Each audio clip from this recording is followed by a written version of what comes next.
तो राम राम भाई लोग। तो जैसा कि हम लोग जानते हैं कल से पेपर शुरू है मनी एंड बैंकिंग का 5th सेमेस्टर का। तो आज मैं आपके लिए पूरे बुक की एक वन शॉट लेके आया हूँ जिसमें मैंने सारे इंपॉर्टेंट टॉपिक्स और इम्पोर्टेंट पॉइंट्स मार्क कर रखे हैं। मैं शाम तक कोशिश करूँगा कि एक वन शॉट ले आऊँ इम्पोर्टेंट क्वेश्चंस की भी, जिसमें मैं सारे इंपॉर्टेंट क्वेश्चन डिस्कस कर दूँगा जो कि कल पेपर में आ सकते हैं। तो उसके लिए आप डिस्क्रिप्शन में दिए हुए हमारे व्हाट्सएप ग्रुप में ज्वाइन हो जाएं।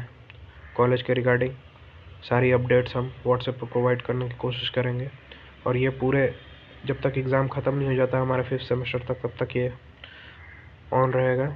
यही सीरीज़ चलती रहेगी। एक वन मतलब चैप्टर वाइज वन शॉट आएंगे और इम्पोर्टेंट क्वेश्चंस का डिस्कशन होगा। तो आप लोग फटाक से ज्वाइन कर ले व्हाट्सएप ग्रुप को भी, और चैनल पे भी बने रहें। तो आइए शुरू करते हैं मनी एंड बैंकिंग।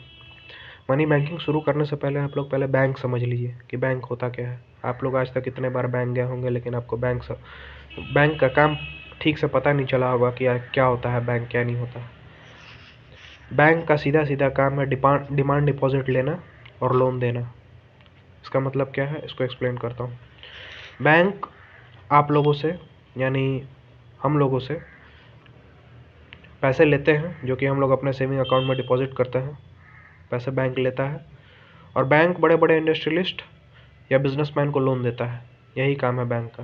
बैंक विशुद्ध रूप से बिचौलिए हैं जो कि जनता से पैसे लेते हैं और बड़े बड़े इंडस्ट्रियलिस्ट या बिजनेसमैन को पैसे देते हैं। वहाँ से वो पैसे बना के बिजनेसमैन बैंक को देते हैं और बैंक वापस हमें देते हैं। तो ये जनता को बिजनेसमैन से कनेक्ट करने का काम जो कर रही है वो बैंक कर रही है।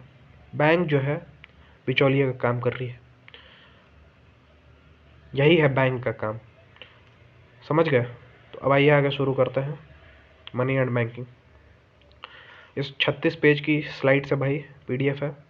इसमें सारे इंपॉर्टेंट टॉपिक जो बुक में है उसमें मैंने मार्क कर रखे हैं, हाईलाइट कर रखा है, अंडरलाइन कर रखा है। आप लोग इसको ठीक से एक बार पढ़ लें पेपर देने जाने से पहले, और उसके बाद वन शॉट की सीरीज़ ज़रूर देखें जो कि क्वेश्चन एंड आंसर की आएगी शाम तक। मैं कोशिश करूँगा रात तक डाल दूँ उसको। 1 या 2 बार पेपर में जाने से पहले ज़रूर देख लें, क्योंकि मेरे को जहाँ तक लगता है उससे बाहर पेपर में नहीं आएगा। ठीक है, तो आइए आगे देखते हैं। बार्टर सिस्टम पहला टॉपिक है। बार्टर सिस्टम को समझते हैं। मान के चलिए एक बंदे हैं शर्मा जी, उनके पास एक कार है, ठीक है। और एक बंदा है, मान के चलिए मिश्रा जी है, उनके पास एक आईफोन है। शर्मा जी को आईफोन चाहिए, मिश्रा जी को कार चाहिए। तो उन दोनों ने आपस में बात करी और एक दूसरे के साथ अपनी चीज़ें एक्सचेंज कर ली। शर्मा जी ने मिश्रा जी को कार दे दी, मिश्रा जी ने शर्मा जी को आईफोन दे दिया। तो ये जो प्रोसेस हुआ जिसमें कि एक दूसरे की प्रोडक्ट को दोनों ने एक्सचेंज करा, इसी प्रोसेस को बोलते हैं बार्टर सिस्टम। समझ गए? तो इस प्रोसेस में आपको क्या कमियां दिखती हैं कि आईफोन का प्राइस और कार का प्राइस अलग अलग है, पहली कमी। दूसरी कमी, मान के चलिए अगर शर्मा जी को आईफोन नहीं चाहिए होता और मिश्रा जी को कार नहीं चाहिए होती, कुछ और चाहिए होता, तो फिर कैसे करते? दूसरी कमी। तीसरी कमी कि इन दोनों चीज़ों की जो वैल्यू है प्रोडक्ट की, वो टाइम के साथ गिरती चली जाएगी। जैसे कि कार अगर आज हमने ली तो इसकी प्राइस थी 10 लाख रुपए, लेकिन 1 साल के बाद इसकी प्राइस गिरेगी ना। लेकिन अगर आपके पास पैसे हैं, 200 रुपये हैं, तो 1 साल के बाद भी वो 200 रुपये होंगे और अभी भी वो 200 है। समझ रहे हैं आप? बार्टर सिस्टम में मुख्य रूप से ये 3 दिक्कतें हैं। इसी को यहाँ पे इंग्लिश में लिखा हुआ है, lack of double coincidence of wants, lack of common measure of value, lack of store of value, lack of transfer of value और lack of standard of deferred payment.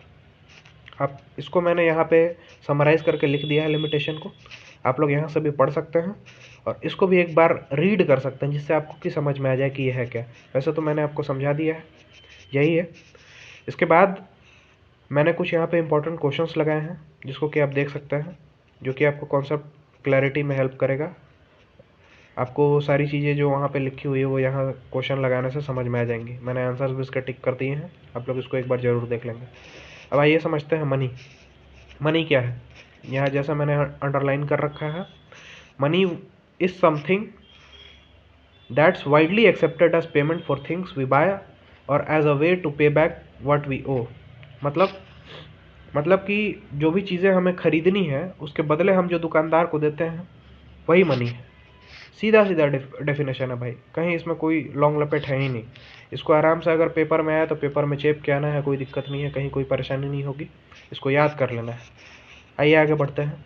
Money का काम क्या है? Function of money. मनी के 3 तरह के काम हैं, primary function, secondary function, contingent function. Primary function में क्या है? प्राइमरी फंक्शन में है मीडियम ऑफ एक्सचेंज और unit of account. Medium of exchange का मतलब कि आप किसी भी दुकानदार से कोई सामान लेते हैं, उसके बदले में आप उसको पैसे देते हैं, ये हुआ मनी का काम, मीडियम ऑफ एक्सचेंज का। Unit of account, unit of account का क्या मतलब हुआ कि मान के चलिए आपके पास एक iPhone 12 है, मान के चलिए उसके प्राइस 1,00,000 रुपये है, और iPhone 15 है, उसकी प्राइस 1,50,000 रुपये है।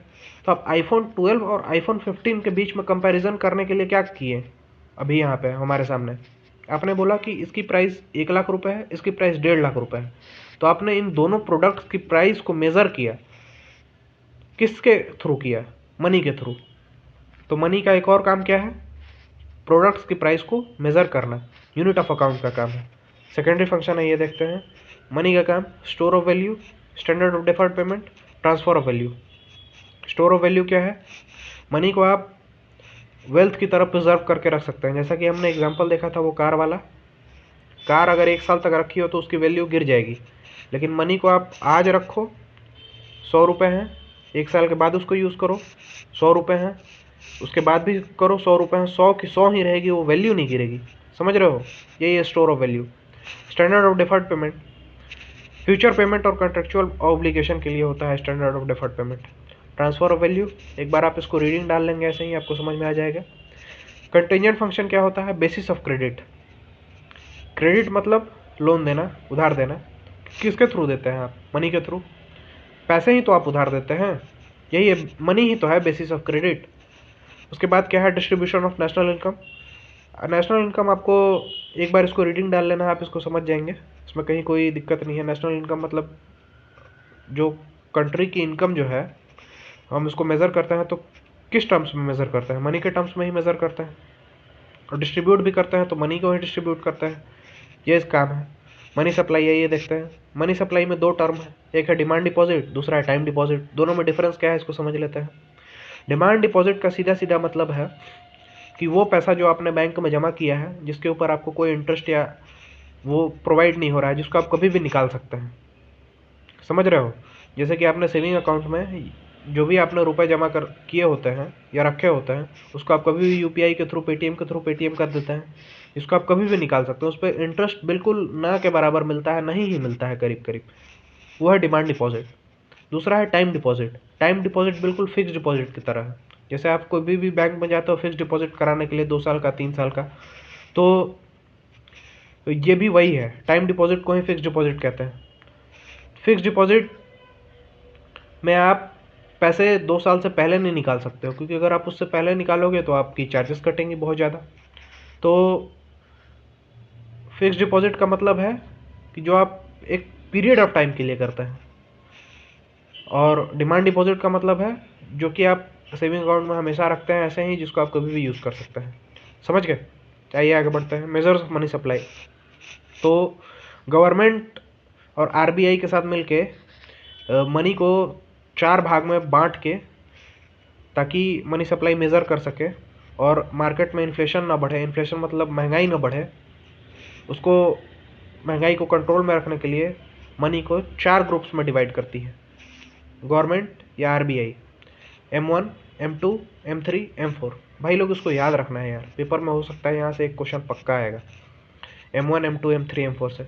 M1 क्या होता है? M1 है currency held by public, demand deposit with bank और अदर डिपॉजिट विद आरबीआई। इसको याद रखना है, मेन यही इंपॉर्टेंट है। उसके नीचे आप क्या लिख रहे हो ज़्यादा इंपॉर्टेंट नहीं है, समझ गए? लेकिन इसको जरूर लिखना है पेपर में अगर M1 के रिगार्डिंग क्वेश्चन हो तो। M1 equal to currency held by public, plus demand deposit with bank plus other deposit with RBI. आगे देखते हैं। M1 को नैरो मनी भी कहते हैं, इसको भी ध्यान में रखेंगे। दूसरा M2 में M1 plus demand deposit with post office, तो M1 में जो था वो M2 में ऐड हो जाता है, उसके साथ साथ demand deposit with post office भी ऐड हो जाता है, मतलब पोस्ट ऑफिस में रखा हुआ जो पैसा है वो भी M2 में ऐड हो जाता है। समझ गए? M1 में पैसे थे, M2 में पोस्ट ऑफिस का पैसा भी ऐड हो गया। M3 में M1 के साथ साथ फिक्स डिपॉजिट ऐड हो गया, और M4 में M3 के साथ साथ सारा डिपॉजिट ऐड हो गया। यही है भाई। M3 और M4 को ब्रॉड मनी भी कहते हैं। मैंने यहाँ पे ऊपर में लिख दिया है, आप इसको देख सकते हैं फॉर्मूले के तौर पर। यहाँ भी मैंने लिख दिया है, आप इसको बिल्कुल डिट्टो नोट कर सकते हैं पेपर में। ये हेडिंग लगानी इम्पोर्टेंट है, इस टर्म्स को ध्यान में रखेंगे। चलिए आगे बढ़ते हैं। ये कुछ इम्पोर्टेंट क्वेश्चन है। सर्टिफिकेट ऑफ डिपॉजिट और fix deposit. Certificate of deposit का सिंपल मतलब है कि वो फाइनेंशियल इंस्ट्रूमेंट जो बैंक द्वारा इशू किया जाता है जिस पर आपको स्पेसिफाइड इंटरेस्ट मिलता है। मतलब आपने कुछ पैसे जमा करे बैंक में और उस पर बैंक ने आपको बोला कि 5.5% का इंटरेस्ट मिलेगा, वही है सर्टिफिकेट ऑफ डिपॉजिट। मतलब उस पर आपको 5.5% का इंटरेस्ट मिलेगा ही मिलेगा। तो भाई ये तो फिक्स डिपॉजिट के साथ भी होता है, तो सर्टिफिकेट ऑफ डिपॉजिट और फिक्स डिपॉजिट में क्या डिफरेंस है? इसको मैंने साइड में लिख दिया है, यहाँ पे आप देख सकते हैं। सर्टिफिकेट ऑफ डिपॉजिट ट्रांसफरेबल है, मतलब कि मैंने जो सर्टिफिकेट ऑफ डिपॉजिट कराई अगर मैं चाहूँ तो वो आपको ट्रांसफ़र कर सकता हूँ, लेकिन फिक्स डिपॉजिट ट्रांसफरेबल नहीं है। फिक्स डिपॉजिट जो मेरे नाम पे है वो मेरे ही नाम पे रहेगी, मैं उसको ट्रांसफ़र नहीं कर सकता हूँ। सर्टिफिकेट ऑफ डिपॉजिट के एवज में आप लोन नहीं ले सकते हैं, लेकिन फिक्स डिपॉजिट के एवज में आप लोन भी ले सकते हैं। और सर्टिफिकेट ऑफ डिपॉजिट की मिनिमम इन्वेस्टमेंट जो है 1 लाख रुपए आपको करनी होती है, और फिक्स डिपॉजिट में आपको कोई मिनिमम इन्वेस्टमेंट नहीं करनी है, आप जितना भी चाहें उतने पे फिक्स डिपॉजिट कर सकते हैं। यही है दोनों के बीच का डिफरेंस। ठीक है, आइए आगे बढ़ते हैं। भाई function of financial market and institution, हो सकता है क्वेश्चन पेपर में आ जाए डायरेक्टली। इसके लिए आपको ये 8 पॉइंट्स दिमाग में रखना है जो मैंने यहाँ पे साइड में लिख दिए हैं कि फाइनेंशियल मार्केट और इंस्टीट्यूशन का फंक्शन क्या है। फाइनेंशियल मार्केट और इंस्टीट्यूशन मतलब बैंक्स, आरबीआई, जो भी बड़े बड़े इंस्टीट्यूशन है जो कि फाइनेंशियल मार्केट को रेगुलेट करते हैं या चलाते हैं, वही है फाइनेंशियल मार्केट, वो इंस्टीट्यूशंस फाइनेंशियल मार्केट के। तो उनका फंक्शन क्या है ये देख लेते हैं। एक, facilitating saving and investment, saving और इन्वेस्टमेंट को फैसिलिटेट करना, मतलब कि बैंक में कितना पैसा आ रहा है और वो पैसा कहाँ पे जा रहा है, इसको देखना। दूसरा, प्रोजेक्ट सिलेक्शन एंड मॉनिटरिंग, जैसा कि आपको कोई बैंक को कोई प्रोजेक्ट लगवाना है, रोड्स बनवाना है, उसके लिए फंड चाहिए, तो बैंक उनको लोन प्रोवाइड करती है। अब किस प्रोजेक्ट को फंड प्रोवाइड करना है उसको देखना फाइनेंशियल इंस्टीट्यूशन का काम है, बैंक्स का और भी तमाम इंस्टीट्यूशन, आरबीआई वगैरह का काम है। तीसरा, पेमेंट मैकेनिज्म। पेमेंट मैकेनिज्म ये तो आप समझते ही हैं, अगर आप पेटीएम फ़ोन पे अगर आप यूज़ करते हैं तो उसके लिए आप कोई सेविंग अकाउंट का यूज़ करते हैं। सेविंग अकाउंट कहाँ होता है? बैंक में। उस पेमेंट को रेगुलेट कौन करता है? बैंक। रिस्क एलोकेशन, आपका पैसा चोरी ना हो, आपका पैसा सेफ रहे, उसके लिए। Price related information dissemination, price क्या होगा किसी भी प्रोडक्ट का, मार्केट में इन्फ्लेशन कितना होगा, महंगाई कितनी होगी, इसको रेगुलेट करने का काम इंस्टीट्यूशन का है। Portfolio adjustment facilities, transaction cost reduction, financial deepening and broadening. Portfolio को मैनेज करते हैं, ट्रांजैक्शन कॉस्ट को रिड्यूस करते हैं। For example, transaction cost reduce करने का मतलब, जैसे पहले के टाइम पर जब यूपीआई वगैरह हम लोग यूज़ नहीं करते थे, तो अगर हमें किसी को पेमेंट करनी होती थी तो आप देखते होंगे कि बैंक में जाके पेमेंट करते थे और मतलब चार्जेस भी कटती थी। लेकिन जब से यूपीआई वगैरह आ गया है, बैंक्स ने रिवॉल्यूशनाइज़ किया है इसको, तो बड़ी क्रांति आई है इसकी वजह से, और ट्रांजैक्शन कॉस्ट बिल्कुल रिड्यूस हो गया है, ज़ीरो हो गया है। आज हम किसी को यूपीआई ट्रांसफ़र करते हैं तो हमें पैसा नहीं देना पड़ता। अब फाइनेंशियल डीपनिंग एंड ब्रॉडनिंग, इसको आप यहाँ पे पढ़ सकते हैं, मैंने यहाँ पे लगा दिया है पीडीएफ में, आप इसको देख सकते हैं। उसके अलावा भी लिक्विडिटी प्रोविज़न, लिक्विडिटी का मतलब है कि ease with which assets can be brought और sold without significantly impacting their prices. मतलब जितनी आसान तरीके से आप किसी भी अपने एसेट को, एसेट मतलब जो भी आपके पास है, एसेट और लायबिलिटी दो टर्म है। एसेट मतलब जो आपके पास रुपए वेल्थ है वो एसेट है, और जो आपके ऊपर उधार है, जो आपने किसी से ले रखा है, वो आपके ऊपर लायबिलिटी है। यही है एसेट और लायबिलिटी में डिफरेंस। तो एसेट को आप कितनी इजी बेच के और उससे तुरंत पैसे ले सकते हैं, यही है liquidity. Capital formation, regulatory oversight, financial intermediation, economic stabilisation और innovation and efficiency. Capital formation क्या है कि जब आप किसी भी, जैसे बैंक क्या करती हैं कि आप लोन प्रोवाइड करती हैं इंफ्रास्ट्रक्चर बनाने में, रोड्स, ब्रिजेस, पुल्स वगैरह बनवाने में बैंक्स लोन प्रोवाइड करती हैं। तो मान के चलिए Delhi Mathura express way, Delhi Meerut express way bank ने फंड करा किसी बैंक ने, तो उससे जो प्रॉफिट हो रहा है, जिससे टोल वसूल होता है, तो वहाँ से बैंक्स को भी फ़ायदा होता है। मतलब जिन्होंने वो, गवर्नमेंट ने जो लोन लिया बैंक से वो एक्सप्रेसवे बनाने के लिए, उसके बाद गवर्नमेंट ने वहाँ से पैसा कमाए और बैंक्स को दिया, तो बैंक्स के पास नया पैसा आया जिसको वो कहीं और इन्वेस्ट करेंगे। ये होता है कैपिटल फॉर्मेशन, मतलब पैसे से पैसा बनाना। समझ रहे हो? आइए आगे देखते हैं। रेगुलेटरी ओवरसाइट, मार्केट में ईमानदारी से सारा काम हो रहा है कि नहीं हो रहा है, स्टेबिलिटी है कि नहीं है, ट्रांसपेरेंसी मेंटेन हो रही है कि नहीं हो रही है, रूल्स और स्टैंडर्ड्स को फॉलो किया जा रहा है कि नहीं किया जा रहा है, इसको देखना भी बैंकों का काम है। और इसमें गवर्नमेंट भी हेल्प करती है बड़े बड़े फाइनेंशियल इंस्टीट्यूशन को। तीसरा, फाइनेंशियल इंटरमीडिएशन। इंटरमीडिएशन मतलब बिचौलिए का काम। जैसा कि मैंने आपको पहले भी बताया, बैंक का डेफिनेशन देते टाइम ही मैंने आपको बताया है कि बैंक का बेसिकली काम क्या है। Economic stabilisation. इकोनॉमिक स्टेबलाइजेशन मतलब providing mechanism for risk management, hedging and liquidity provision. Risk को मैनेज करने के लिए बैंक तत्पर है। इनोवेशन एंड एफिशिएंसी, बैंक्स पैसा वहाँ इन्वेस्ट करती हैं जहाँ पे यूटिलाइजेशन, फाइनेंशियल रिसोर्सेज का यूटिलाइजेशन बेहतर हो सके, टेक्नोलॉजिकल एडवांसमेंट हो, electronic trading platform, algorithm trading system and blockchain technology. Blockchain technology वही आपकी क्रिप्टो करेंसी होगी। Financial market, enhance efficiency, transparency and accessibility. Transparency मतलब पारदर्शिता, एक्सेसिबिलिटी मतलब आप इजी वे में एक्सेस कर पाए किसी चीज़ को, यूज़ कर पाए, और एफिशिएंसी बढ़ाने का मतलब है सहूलियत बढ़ाना। फाइनेंशियल मार्केट को समझ लेते हैं। फाइनेंशियल मार्केट होता क्या है? Financial market constitute a crucial element of the financial system, serving as a platform for the trading and exchange of financial products within a regulatory framework.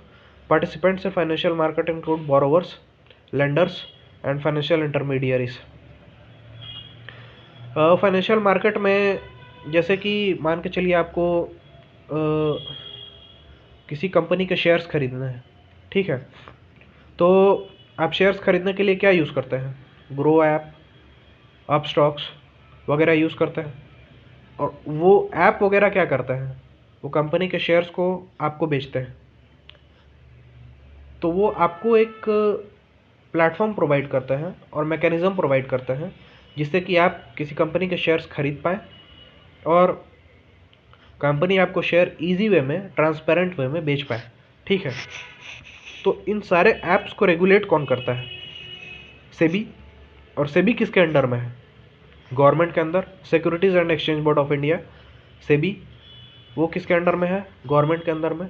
तो गवर्नमेंट जो है इन सारे फाइनेंशियल इंस्टीट्यूशन को regulate करती है ताकि कस्टमर और businessman के बीच में संपर्क बनाया जा सके और इनकी डीलिंग्स को ट्रांसपेरेंट और एक्सेसिबल बनाया जा सके। दलाल स्ट्रीट तो आप लोग जानते ही होंगे, share market, capital market. Financial market का आप यहाँ पे देख पाएंगे होता क्या है। फाइनेंशियल मार्केट कौन कौन सा है? BSE Bombay stock exchange, NSE national stock exchange, यही फाइनेंशियल मार्केट है। इनका रोल क्या है तो आप देख लेंगे, यहाँ पे मैंने डाल भी दिया है। Price setting and asset valuation, किसका प्राइस कितना होगा ये डिटेल वही फाइनेंशियल मार्केट तय करते हैं। Arbitrage, raising capital, commercial transaction, investing, risk management. भाई जो मेरे साइड में सारे पॉइंट्स लिख रखे हैं उसको आप लोग एक बार अच्छे से याद जरूर कर लेना, पेपर में लिखने में काम आएंगे। और इस पॉइंट्स के नीचे ही आपको सारी बातें लिखनी है, ये पॉइंट जरूर डालने हैं आपको पेपर में, समझ गए। बाकी मैंने यहाँ पे एक्सप्लेन कर दिया है, जो इंपॉर्टेंट पॉइंट है उसके नीचे अंडरलाइन भी कर दिया है, आप लोग इसको देख सकते हैं यहाँ पे। Arbitrage, raising capital, commercial transaction, investing, risk management, और इसके नीचे मैंने अंडरलाइन भी कर रखा है। फाइनेंशियल मार्केट कितने तरह के होते हैं? फाइनेंशियल मार्केट दो तरह के होते हैं, एक होता है मनी मार्केट, एक होता है कैपिटल मार्केट। मनी मार्केट क्या है? मनी मार्केट में call money, treasury bills, commercial paper, certificate of deposit. और कैपिटल मार्केट क्या है? कैपिटल मार्केट में प्राइमरी मार्केट, सेकेंडरी मार्केट है। आइए एक एक करके सबको देखते हैं क्या है ये। पहले मनी मार्केट समझ लेते हैं, मनी मार्केट क्या है। जैसे आपने वो हर्षद मेहता वाली सीरीज देखी होगी, उसमें दो तरह के market, money market, capital market. Money market में डीलिंग्स जो होती है ना भाई, वो सिर्फ और सिर्फ पेपर्स के थ्रू होती है, इंस्ट्रूमेंट्स के थ्रू, समझ गए। क्योंकि यहाँ पे जैसे डीलिंग्स बड़ी होती है, 1000 करोड़, 10,000 करोड़, 20,000 करोड़, तो ऐसा थोड़ी है कैश उठा के वहाँ से, मान के चलिए अगर गवर्नमेंट को डील करना है किसी बड़े बिजनेसमैन के साथ, तो उस बड़े बिजनेस, ऐसा थोड़ी है गवर्नमेंट को अगर पैसे देना है तो वो 10,000 करोड़, 20,000 करोड़ कैश में ले जाके उस बिजनेसमैन को देगी। वो तो पेपर्स के थ्रू ही डील करेंगे ना, वो बैंक्स आपस में डील कर लेंगे और एक्सचेंज हो जाएगा वो दोनों के बीच में। 10,000 करोड़ का एग्रीमेंट बनेगा या फिर पेपर बनेगा, बिल्स ऑफ एक्सचेंज बनेगा, नोट्स बनेगा, कमर्शियल पेपर बनेगा, ट्रेजरी बिल बनेगा, वही दोनों आपस में एक दूसरे के एक्सचेंज कर लेंगे, समझ गए। तो मनी मार्केट में जो डीलिंग्स होती हैं, बड़ी डीलिंग्स होती हैं, वो बिजनेसमैन, बड़े बड़े इंस्टीट्यूशंस और गवर्नमेंट के बीच में होती है। आइए देखते हैं एक एक करके। कॉल मनी क्या होता है? कॉल मनी जैसा कि नाम है भाई, सिंपल, एक फ़ोन करो पैसे मिल जाए, वही है कॉल मनी। जब बैंक्स के पास, मान के चलिए अभी आप पंजाब नेशनल बैंक में गए और आप बोले कि मेरे को अभी तुरंत 100 करोड़ रुपए कैश चाहिए, और पंजाब नेशनल के पास अभी वहाँ पे 100 करोड़ रुपए नहीं है, तो वो क्या करेगी? बैंक ऑफ बड़ौदा को फ़ोन करेगी, बोलेगी भाई मेरे को 100 करोड़ रुपए कैश चाहिए। एक कॉल पे वो जो 100 करोड़ रुपए बैंक ऑफ बड़ौदा ट्रांसफ़र करेगी पंजाब नेशनल को, ताकि वो आपको दे सके, यही है कॉल मनी। इसको पंजाब नेशनल को 1 या 2 वीक में वापस बैंक ऑफ बड़ौदा को रिटर्न करना होता है। लेकिन इसको ध्यान में रखना भाई, इस पे इंटरेस्ट रेट बहुत तगड़ा लगता है। मतलब जब आप इमरजेंसी में आप पैसे मांगो तो इंटरेस्ट दबा के लेते हैं भाई इसके ऊपर। ट्रेजरी बिल्स मतलब पेपर्स पे जो डीलिंग्स होती है, बड़ी बड़ी डीलिंग्स, उसके लिए ट्रेजरी बिल्स का यूज़ करते हैं। कमर्शियल पेपर क्या है? वो भी उसी की तरह है, इसको बिजनेसमैन वगैरह यूज़ करते हैं। इसकी वैलिडिटी वगैरह मैंने यहाँ पे अंडरलाइन कर रखी है। बड़े बड़े बिजनेसमैन भाई, ब्लू चिप कंपनी जैसे टाटा, महिंद्रा, बड़ी कंपनीज इसको यूज़ करती हैं। सर्टिफिकेट ऑफ डिपॉजिट मैंने आपको बताया था। ट्रेड बिल्स, जो ये बिल ऑफ एक्सचेंज ये यहाँ का नहीं है भाई, ये मतलब फॉरेनर्स वगैरह ज़्यादा यूज़ करते हैं। यहाँ तो सिर्फ बातों बातों में ही हो जाती है कि हाँ मैंने 10-20 हज़ार रुपये देना है, 30,000 रुपये देने हैं, और सामने वाला भी समझ जाता है ठीक है बाद में दे देना। यहाँ पे वर्बल प्रोमिसेस ज़्यादा है, लेकिन यही फॉरेन में भाई ट्रेड बिल बनवाता है, बिल ऑफ एक्सचेंज बनवाता है कि आपको मेरे को 10,000 रुपये देना है, ये लिखित में दो। यहाँ तो बस बोल दिया है कि हाँ देने हैं तो देने हैं, तो यहाँ पे ज़्यादा ये बिल वगैरह, एक्सचेंज वगैरह ये सब नहीं करते। लेकिन यहाँ फॉरेन में ये सारी चीज़ें बहुत ज़्यादा है भाई, bill of exchange. Capital market देख लेते हैं। Crucial role in fostering economic growth by channelising saving and from various sectors towards productive use. मैंने बताया था भाई। कैपिटल मार्केट क्या है कि बैंक्स जो हैं सारे कस्टमर से पैसे लेके और उसको एक सही जगह पे इन्वेस्ट करती हैं, चैनलाइज करती हैं प्रॉपर, ताकि उससे ग्रोथ हो सके जीडीपी का, कंट्री का, और उसके बाद उस पर जो बैंक इंटरेस्ट अर्न करे वो अपने जो कस्टमर्स हैं उनको दे सके। जैसे कि मान के चलो बहुत सारे लोगों ने मिलके एक आईसीआईसीआई बैंक में अपना सेविंग अकाउंट खुलवाया, उसमें बहुत सारे पैसे डाले, तो आईसीआईसीआई क्या करेगी कि वो पैसा को इन्वेस्ट करेगी किसी न किसी बड़े इंडस्ट्रियल प्रोजेक्ट में, किसी न किसी बड़ी इंडस्ट्रियल फर्म्स में, और वहाँ से इंडस्ट्रियल फर्म्स पैसे बना के आईसीआईसीआई को देंगे, और ICICI अपने कस्टमर्स को देंगी, समझे। तो इससे प्रोडक्टिव यूज़ हुआ पैसों का, जिसकी वजह से ग्रोथ हुआ GDP में भी और इकॉनमी में भी। फंक्शन ऑफ कैपिटल मार्केट भाई, इसको याद कर लेना है, इंपॉर्टेंट है। Mobilising long term saving to support long term investment, providing risk capital in the form of equity और quasi equity to entrepreneurs, encouraging broader ownership of productive assets, offering liquidity by enabling investors to sell financial assets, reducing transaction and information cost, enhancing the efficiency of capital allocation through competitive pricing mechanism, facilitating efficient dissemination of information to enable informed decision making regarding investment, disinvestment, reinvestment or asset holding, enabling quick valuation of financial instrument both equity and debt, providing insurance against market and price risk through derivative trading and investment protection funds, promoting wider participation by encouraging network, institutional and individual involvement, ensuring operational efficiency through simplified transaction procedures, reduced settlement times and lower transaction cost। ठीक है भाई, ये वो था money market का। ये भाई capital market का। कैपिटल मार्केट में मैंने आपको बताया था primary market, secondary market. Primary market में मैंने यहाँ पे लिख दिया, इतना आपको पढ़ने की जरूरत भी नहीं है। Equity, debt, FDI, FII, NRI, IPO। FDI क्या है? Foreign direct investment. FII क्या है? Foreign institutional investment. NRI क्या है? Non resident Indian deposit. और IPO तो आप लोग जानते हैं, इनिशियल पब्लिक ऑफरिंग। अब FDI पहले बता देता हूँ मैं आपको कि फॉरेन डायरेक्ट इन्वेस्टमेंट और फॉरेन इंस्टीट्यूशनल इन्वेस्टमेंट में डिफरेंस क्या है। मान के चलिए इलन मस्क की कंपनी है टेस्ला। टेस्ला को अगर यहाँ पे इंडिया में अगर आके वो प्लांट लगाती है अपना, यहीं पे अपनी कार का मैन्युफैक्चरिंग करती है और यहाँ से अपने पूरे इंडिया के मार्केट में कार को बेचती है, तो जो पैसे लेके वो यहाँ पे आए, जिससे उन्होंने फैक्ट्री लगाई, इंडस्ट्री लगाई, उसके बाद उन्होंने कार बनाना शुरू किया और उसको उन्होंने यहाँ से बेचना शुरू किया, ये है फॉरेन डायरेक्ट इन्वेस्टमेंट, समझ गए। और फॉरेन इंस्टीट्यूशनल इन्वेस्टमेंट का मतलब है कि कोई मान लो कंपनी है फॉरेन की, जो कि यहाँ के स्टॉक मार्केट में पैसे लगाती है, रिलायंस पे, TCS पे, विप्रो पे, उसकी स्टॉक्स में पैसे लगाती है, तो वह फॉरेन इंस्टीट्यूशनल इन्वेस्टमेंट। मतलब कि किसी कंपनी में इन्वेस्ट करना, वो है FII, और डायरेक्टली आके इंडिया में इन्वेस्ट करना, वो है FDI। समझ गए सिंपल टर्म्स में। NRI क्या है? Non resident Indian deposit. जो बाहर में रहने वाले NRI हैं, जो अपना पैसा डिपॉजिट करते हैं अकाउंट में, वो है। और IPO क्या है? IPO तो आप लोग जानते ही हैं भाई लोग। IPO हमेशा ग्रो पे, या फिर आप लोग देखते होंगे कि उस पर रिलीज होता हुआ रहता है। जैसे IPO 1993 में इन्फोसिस का आया था, रिलायंस इंडस्ट्री का 1977 में आया था, उस टाइम का सबसे बड़ा IPO था। HDFC का 1995 में आया था, कोल इंडिया का 2010 में आया था और एयरटेल का 2002 में आया था, जिसमें ये लोग अपना शेयर्स बेचते हैं और बदले में पैसे लेते हैं कस्टमर से, ताकि अपना बिजनेस को एक्सपेंड कर सके, बिजनेस को बड़ा कर सके। दूसरा है भाई सेकेंडरी मार्केट। सेकेंडरी मार्केट में जब डिसइन्वेस्टमेंट या रीइन्वेस्टमेंट, आपको समझना है क्या है। डिसइन्वेस्टमेंट मतलब कि जब सरकारी जो कंपनी है उसके कुछ शेयर्स को जब सरकार बेचती है किसी और को और उसके बदले पैसे लेती है, तो उसको डिसइन्वेस्टमेंट बोलते हैं। और उस पैसे को कहीं और रीइन्वेस्ट करती है, कहीं और किसी दूसरे कंपनी में डालती है, तो उसको रीइन्वेस्टमेंट बोलते हैं। डिसइन्वेस्टमेंट और रीइन्वेस्टमेंट, समझ गए। डिसइन्वेस्टमेंट मतलब बेचना और पैसे लेना, और रीइन्वेस्टमेंट मतलब पैसे को वापस किसी न किसी सही जगह पर लगाना। फंक्शन क्या है सेकेंडरी मार्केट का? तो फैसिलिटेटिंग लिक्विडिटी, मार्केटेबिलिटी और प्राइस डिस्कवरी। इसको आप पढ़ लेंगे, इंपॉर्टेंट पॉइंट्स को मैंने अंडरलाइन कर दिया है। वेल्थ इफेक्ट यहाँ पे आप देख लेंगे।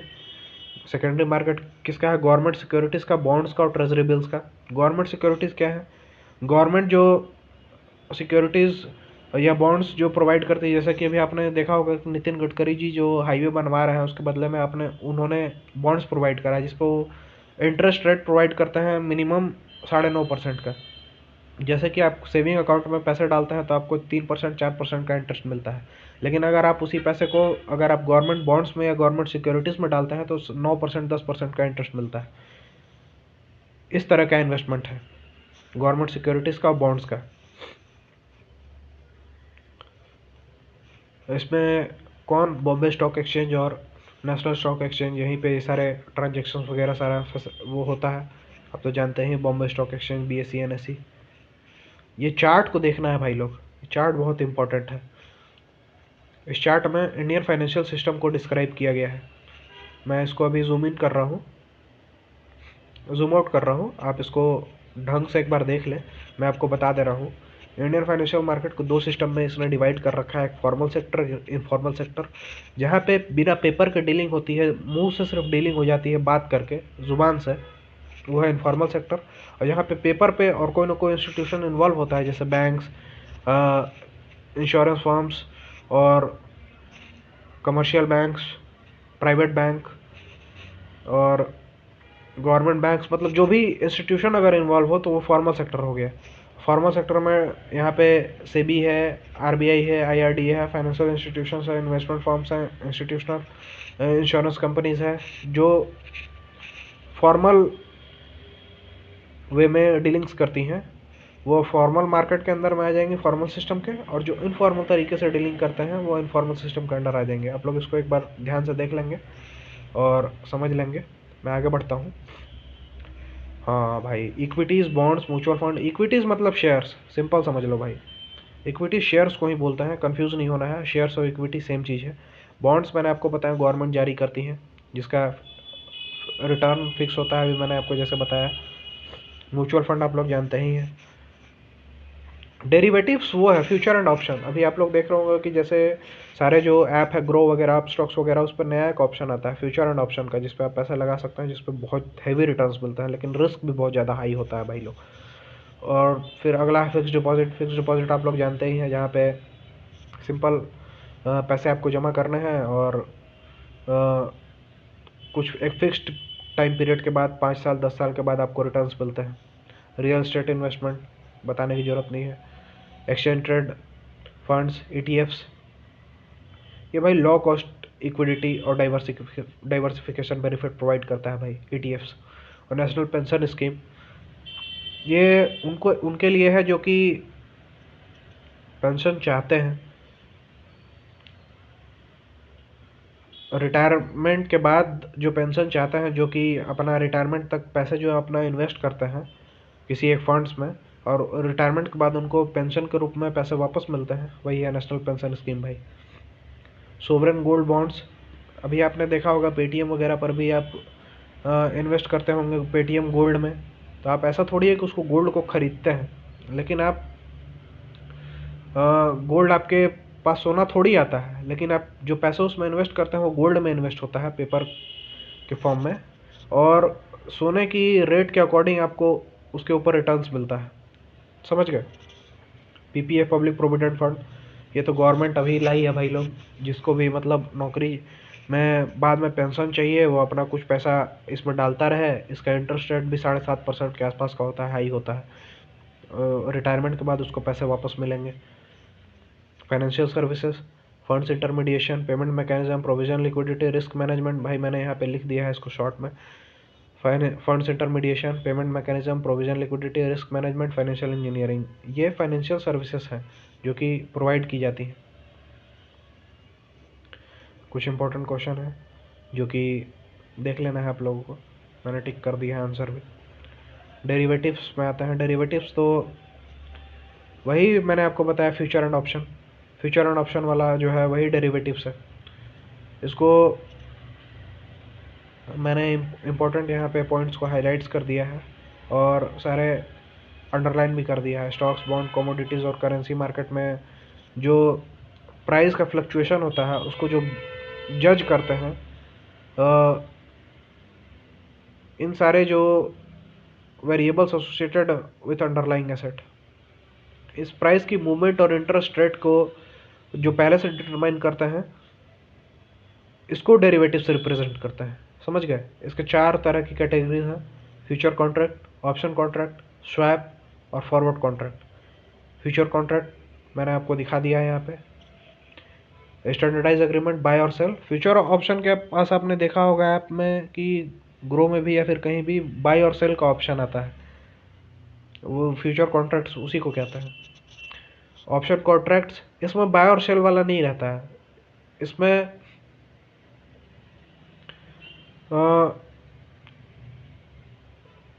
स्पेसिफाइड प्राइस है भाई।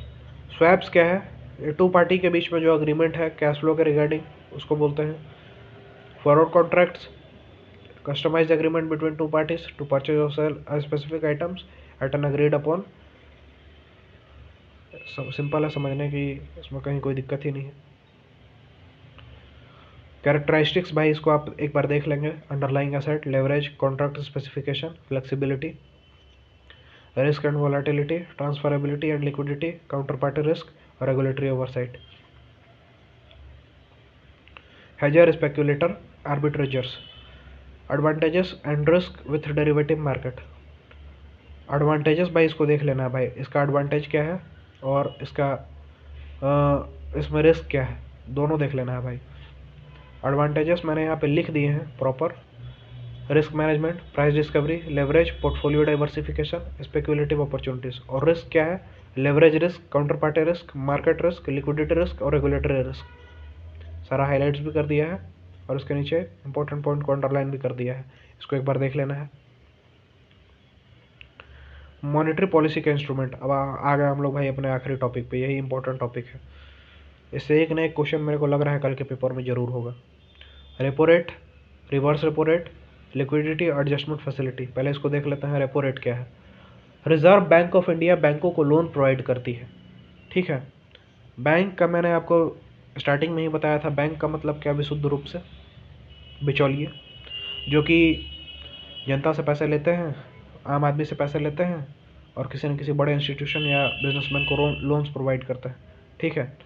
तो ये पैसे बैंक्स, इसके जनता के अलावा और कहाँ से पैसे लेते हैं बैंक, आरबीआई से। आरबीआई से जो बैंक पैसे लेते हैं उसके ऊपर जो आरबीआई को बैंक इंटरेस्ट पे करते हैं वो होता है भाई रेपो रेट, समझ गए। दूसरा है रिवर्स रेपो, जस्ट इसी का उल्टा। आरबीआई अगर बैंक से पैसे लेती है तो उसके बदले आरबीआई बैंक्स को इंटरेस्ट पे करती है, उसी को बोलते हैं reverse repo rate. Liquidity adjustment facility, इसको आप एक बार देख लेंगे, इसको ये ज़्यादा इंपॉर्टेंट नहीं है लेकिन ये इंपॉर्टेंट है भाई। Marginal standing facility, this facility allow schedule commercial bank to borrow an additional amount of overnight funds from the Reserve Bank of India. मान के चलो अगर अचानक बैंक को जरूरत पड़ी पैसों की, तो अचानक कहाँ से पैसे वो लेगा, आरबीआई से। तो जो सडन डिमांड होती है मनी की, जिसको कि आरबीआई फुलफिल करती है, उसी को बोलते हैं मार्जिनल स्टैंडिंग फैसिलिटी, समझ गए। आगे देखते हैं लेफ्ट कॉरिडोर, ये भी ज़्यादा इंपॉर्टेंट नहीं है भाई। ये बैंक रेट, ये इंपॉर्टेंट है।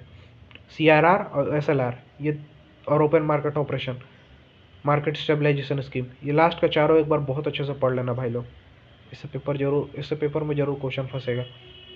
आइए देखते हैं bank rate. Bank rate reserve Bank of India जो कि बिल्स ऑफ एक्सचेंज प्रोवाइड करती है। बिल्स ऑफ एक्सचेंज मैंने आपको बताया था क्या होता है, वो फॉरेन में लोग मतलब ग्राउंड लेवल पर भी डील करते हैं, लेकिन इंडिया में ग्राउंड लेवल पे मतलब ऐसा डील नहीं करता है बिल्स ऑफ एक्सचेंज में। लेकिन जो वो अपर लेवल है, जो आरबीआई बैंक्स के बीच में डीलिंग्स होती है, वहाँ पे बिल्स ऑफ एक्सचेंज में ही डीलिंग होती है कमर्शियल पेपर्स में।